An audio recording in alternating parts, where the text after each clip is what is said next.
Alright, I accidentally hit the Windows button, so those who, during the last couple episodes, we missed out on a period which I was not recording due to time, just to travel, making it easier, rather than having to go hundreds and hundreds of blocks of you just watching this.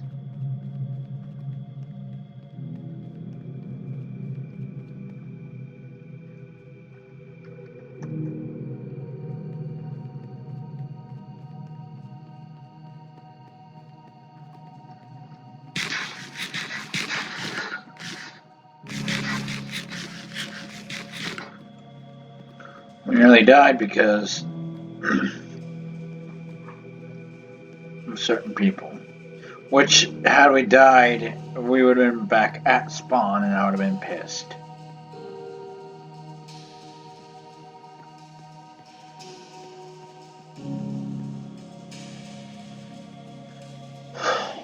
I would have been very pissed. Thankfully, we have flight gear still in chest, so if we do die, we at least have a starting option.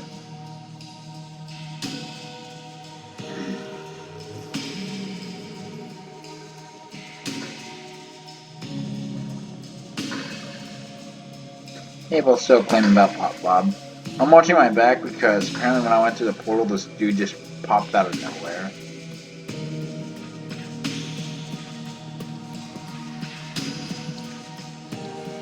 I'm hoping we can find another highway and just make a right or a left.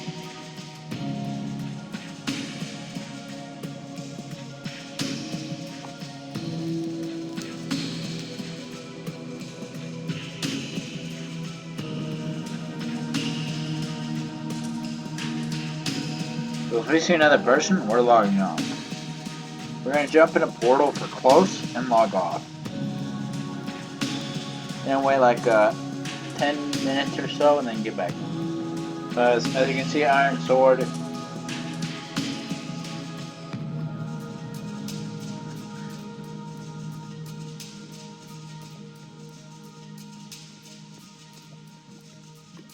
How much we call good equipment.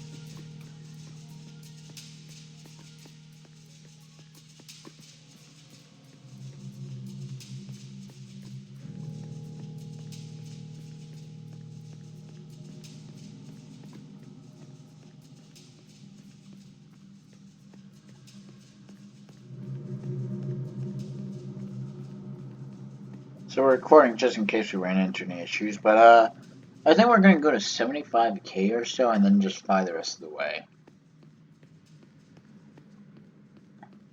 I don't know.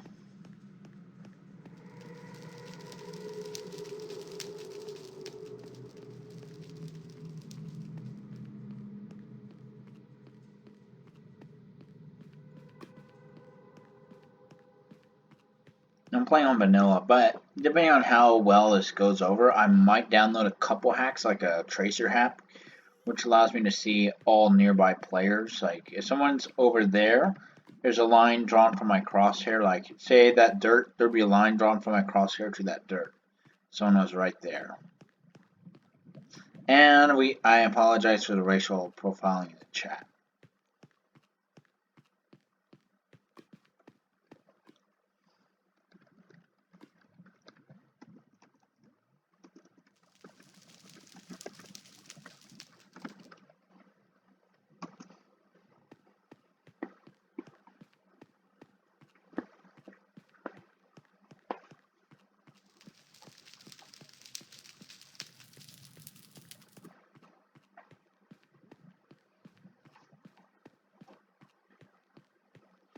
But yeah, that's something I put on my very first episode, just because there's a lot of bad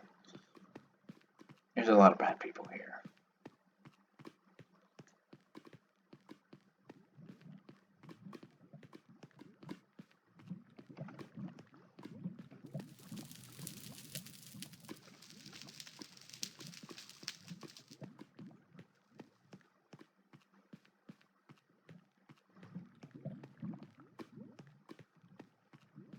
Others tend to be pretty low, but vertical wise they always stay the same.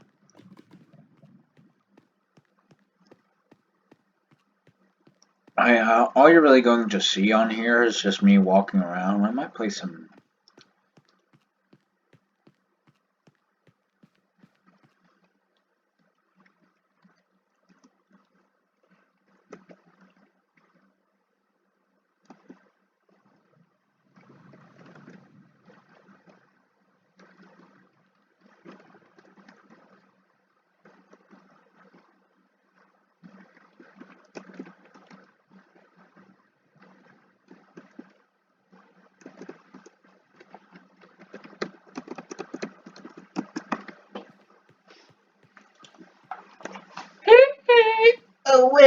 Hello, question one, quite over you. New fag is a term for any new players. That would be me. I picked this stuff all throughout, I didn't earn it. But with hacks, you can, like, duplicate the shit and get it a lot easier. Like totems and whatnot. There's a full-on economy in this game. Like, real-life money. Like, thousands of dollars. Like, people have offered the owner of this realm tens of thousands of dollars to own it. Housemaster is the only admin. There used to be a couple others, but that's due to stupidity. A lot of stupidity here. But yeah, if we die, I'm gonna be fucking pissed. Not because I died, but because I have to walk all the way back. Thankfully, we have a spare elytra and rockets. And some other supplies. That way, if we do die, we can at least get away. So I'd want to get away from spawn some, and then get a elytra. And just get out of here.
Let's see what the chat does. I'm going to put up. Also, forgot our chat. Jesse! Jess.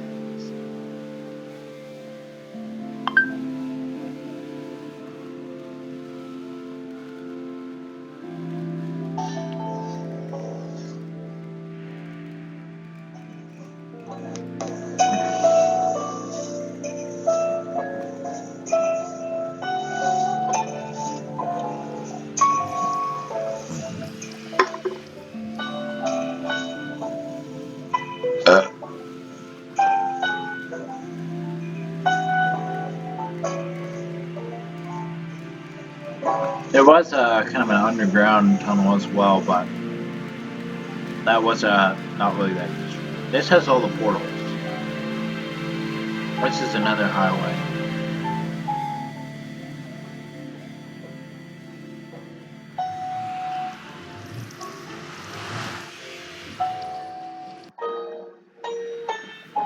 That happens, it's a little glitch.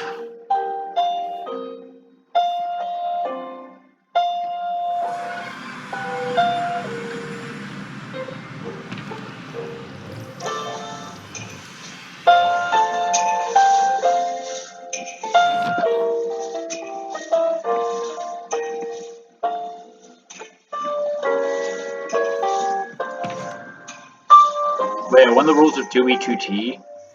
Unofficially, do not destroy the signs. That's a sin. Like, you will get lit the fuck up by other players.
Yeah, do I want to beat this guy? Oh, fucking shit.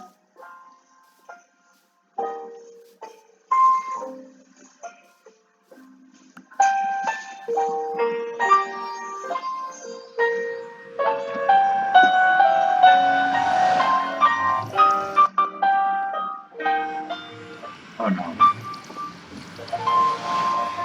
Oh, thank God. I thought he was spelling somewhere lower.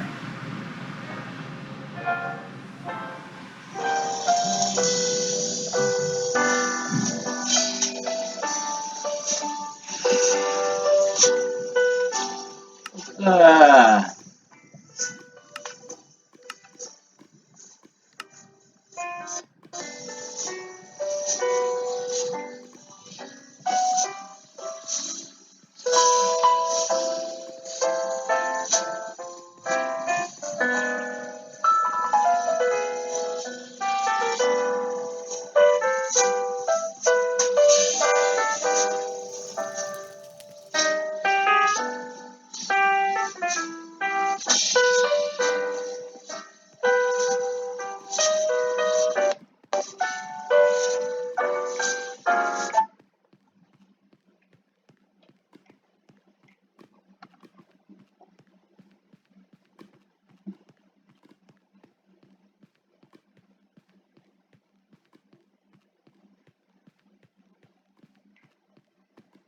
To raise such an army. It was more like a coalition of a bunch of different Viking groups coming together out of a mutual interest who would, in all likelihood, not associate much after England had been conquered. It was a small army, but it was a considerably devastating one. So here's England at the time. As you can see, there are fewer kingdoms here than was the case in the 7th century. It's mostly dominated by this time by Mercia, Northumbria, and Wessex, with the Celts to the west and the north and some other Anglo-Saxon kingdoms in the east here. The Vikings land in the territory of one of these smaller eastern Saxon kingdoms, East Anglia. The East Anglians didn't really put up much of a fight at first. They sort of just surrendered and let the Vikings pass through their land. In 866, they moved to attack Northumbria. They took the city of York, and the Northumbrians essentially surrendered too, and the Vikings put a puppet king on the Northumbrian throne. East Anglia later rejects this Viking domination and stands against them, but they're crushed, and their leader, King Edmund, was killed. So by now, as you can see, the Vikings have made very significant progress into England with actually very little conflict. Now they move to invade the kingdom of Mercia. The Mercians put up quite a fight, and they call on assistance from the kingdom of Wessex to do so.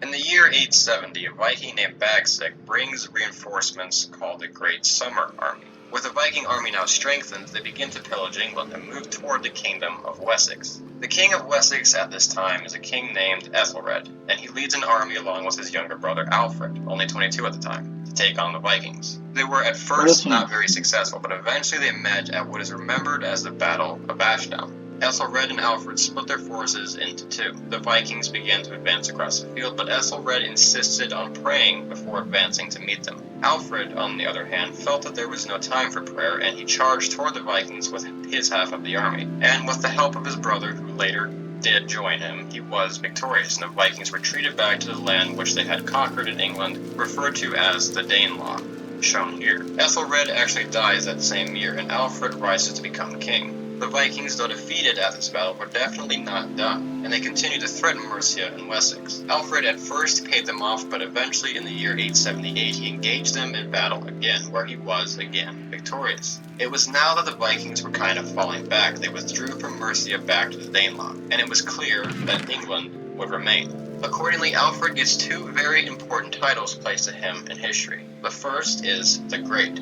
He is only one of two monarchs in English history to be called the Great. The second is that he goes from being called King of the West Saxons, which is Wessex, to King of the Anglo-Saxons. This idea of Anglo-Saxon unity begins to take root here, and it continues on with his successors.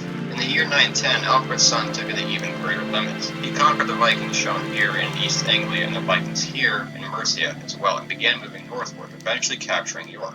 Now, as you can see, Edward had control of a considerable amount of modern England. He ruled over many of the formerly divided Anglo-Saxons, and this is where we begin to see the title King of England be truly accurately used. Edward's son, Ethelstan, continues the expansion of this kingdom, and his neighbors don't really like it. In fact, the Scottish and Irish kingdoms of the day get kind of concerned about this rising English power, and they unite with the Vikings temporarily and take on Ethelstan at the Battle of Brunanburh in 937, which the English won, thus preventing their progress from being fractured. For the moment, anyway. In 978, the Vikings returned under the leadership of Harold Bluetooth, and the King of England, known promptly as Ethelred the Unready, was unfit to face. In order to even maintain England's existence, he was forced to pay tribute to them for 20 years, which greatly crippled the English economy. In the year 1001, Ethelred married the daughter of a Viking king, the King of Norway, but in 1002 he foolishly ordered a massacre of Norse settlers in his territory who were politically more aligned with the rising nation of Denmark than just more the ambiguous term Norse, which led to another 10-year conflict with the Danish Vikings. Ethelred fled to Norway, where he subsequently died in 1014, the same year as Svein Folkbeard, the king of the Danish. Now the throne of England was up in the air, and Canute, the son of Spain, defeated Ethelred's son Edmund and claimed the throne for himself, becoming king of England in 1016. Canute wasn't done there. 2 years later, he claimed the throne of Denmark, and in 1028 the throne of Norway as well, thus founding the North Sea Empire, also known as the Anglo-Scandinavian Empire.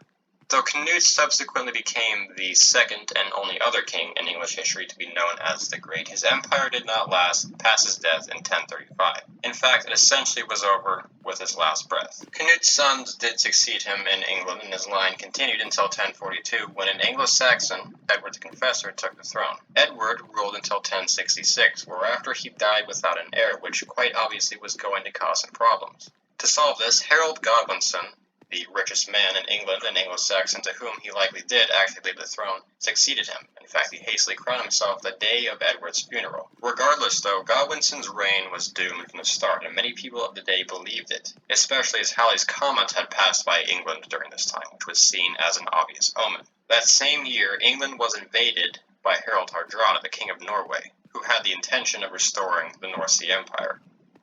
The Viking forces met the Anglo-Saxons at the Battle of Stamford Bridge, where they were brutally defeated, and Hardrada was killed by an arrow. The better of the two heralds had won. His death and the failure of the Vikings' conquest marks the end of the Viking Age. The Vikings did not have an insignificant impact on England, though. In fact, their influence affected English history permanently. They contributed significantly to the English language. They set up a number of settlements in the British Isles, including the city of Dublin, which would become the capital of Ireland. Their culture and general presence shaped Anglo-Saxon England into the nation that it would become, and they even laid the seeds for England's next invader, the Normans.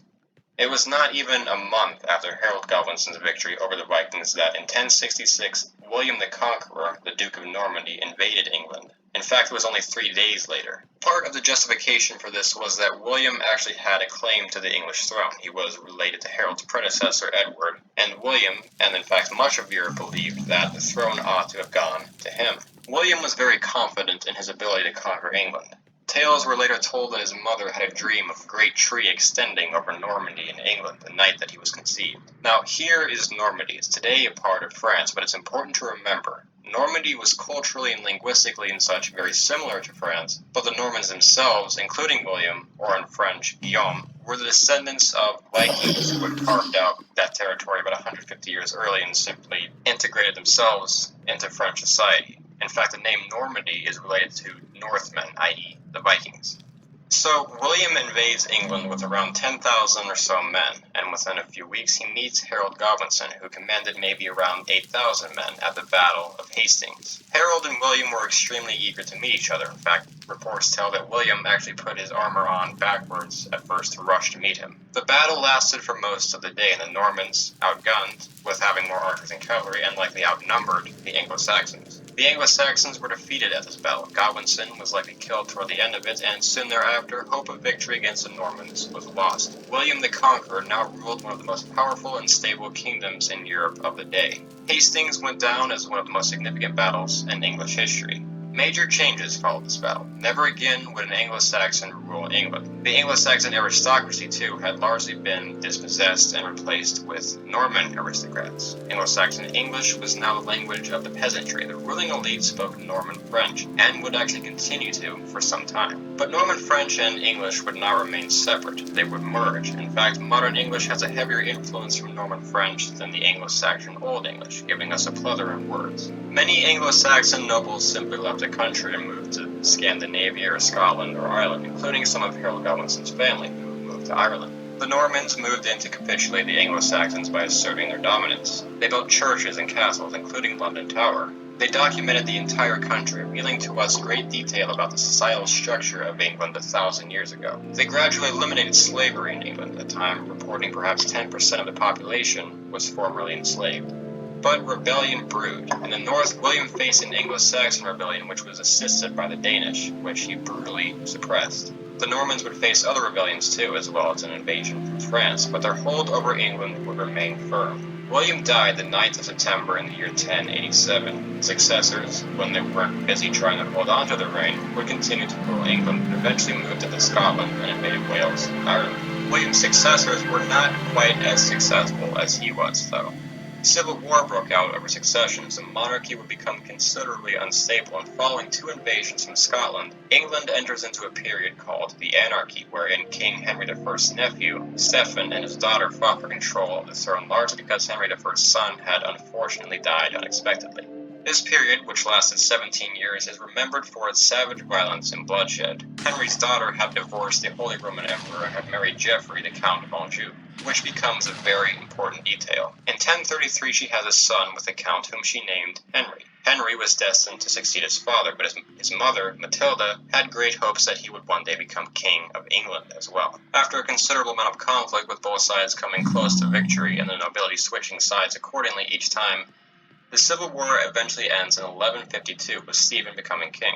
His rule was uneasy, as if that wasn't obvious following almost 20 years of civil war, but his succession was also unclear. And furthermore, his reign included England losing lands to Scottish and Welsh invaders. Despite these troubles, Stephen reigned until his death in 1154, 2 years after the Anarchy officially ends. By this time, Henry, Matilda's son, was now the ruler of Anjou and much of western France, and he had married Eleanor of Aquitaine. Unfortunately for Stephen, his son Eustace had died earlier in the year 1153, leaving him without a successor.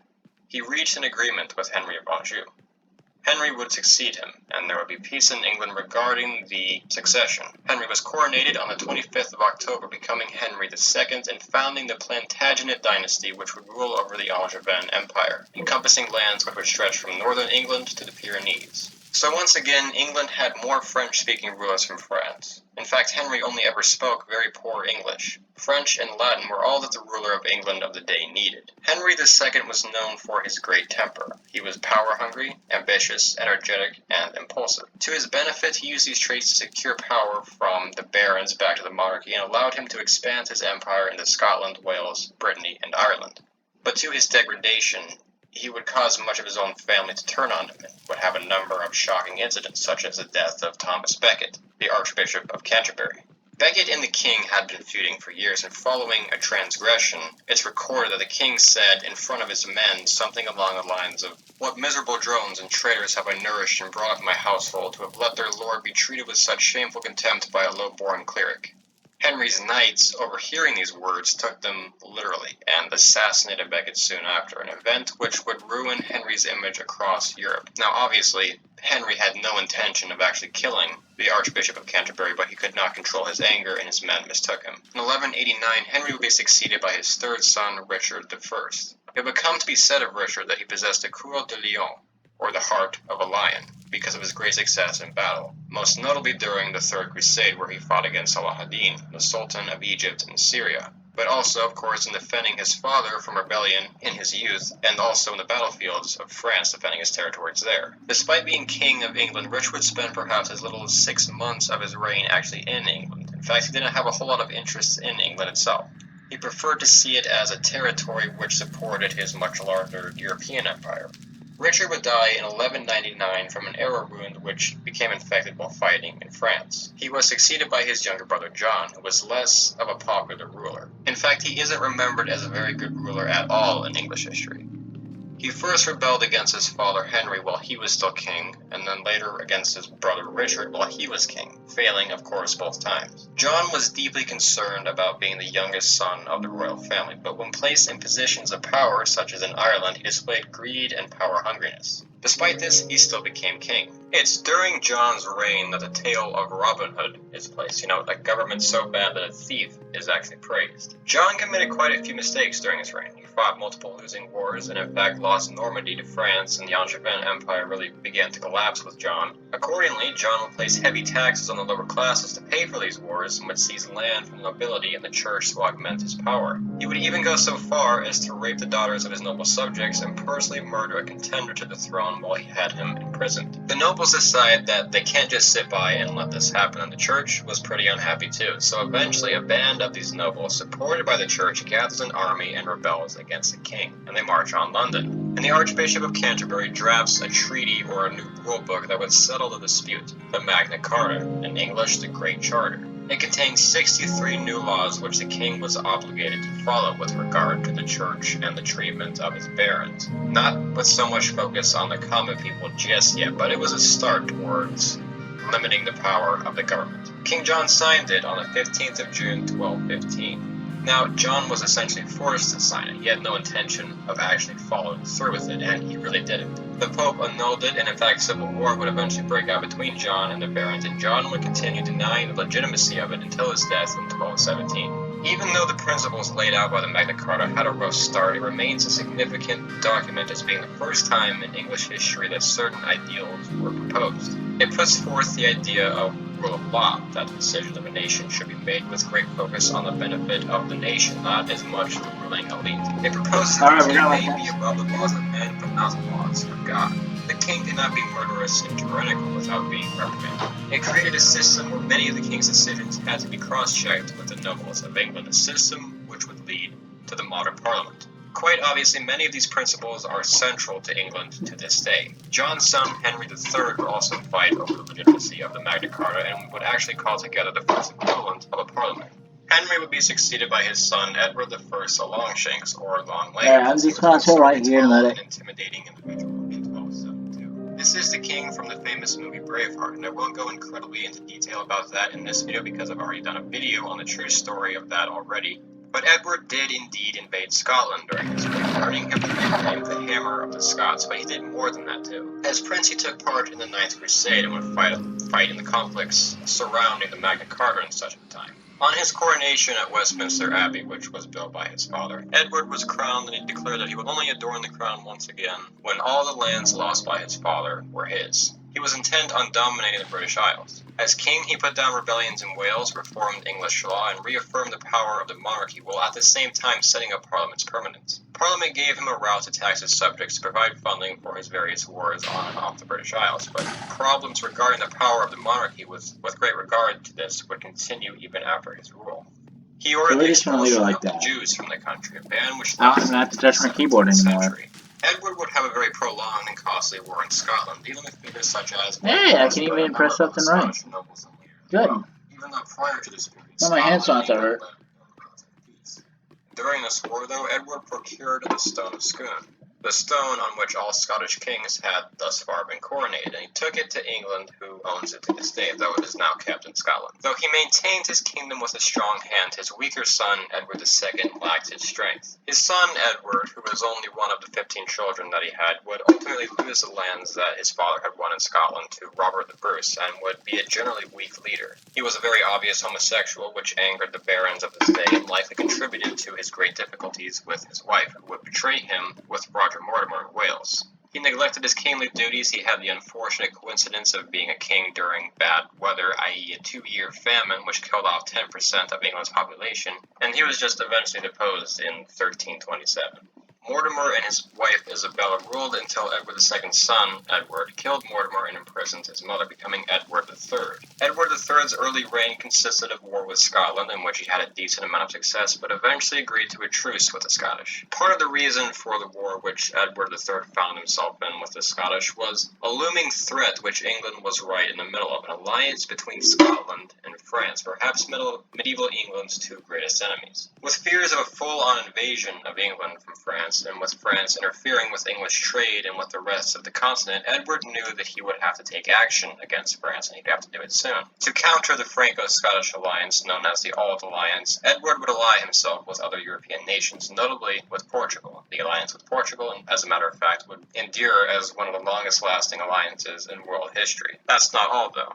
As the King of France, Philippe VI, took the Duchy of Aquitaine, Edward would not solely just resist this invasion on his former territory, he would be so bold as to claim the throne of France for himself. Edward was in fact related to the French monarchy. Philippe VI was his uncle, but he did not have that much of a legitimate claim to the French throne. Edward was technically the closest living relative to Charles IV, the last king from the House of Capet, but Charles's instructions were for the nobility to choose the next king of France, and they chose Philippe VI, marking the beginning